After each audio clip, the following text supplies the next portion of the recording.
28 ноября 2022 года правление Национального банка приняло решение о снижении размера учетной ставки до 13%. Решение вступает в действие 29 ноября. Данное решение принято с учетом условий развития внешней и внутренней экономической среды. Теперь остановимся на предпосылках принятого решения. Темпы инфляции в Кыргызской республике демонстрируют тенденцию к замедлению.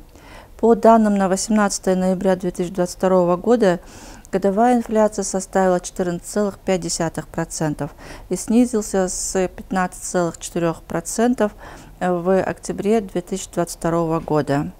При этом глобальная конъюнктура остается неопределенной. Мировые цены на продукты питания, энергоносители и другие товары, несмотря на последовательное снижение, остаются высокими.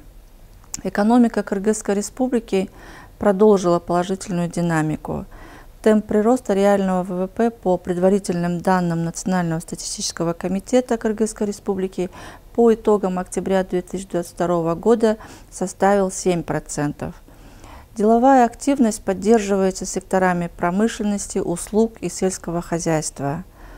Увеличение государственных расходов и поступление денежных переводов также влияют на рост внутреннего спроса.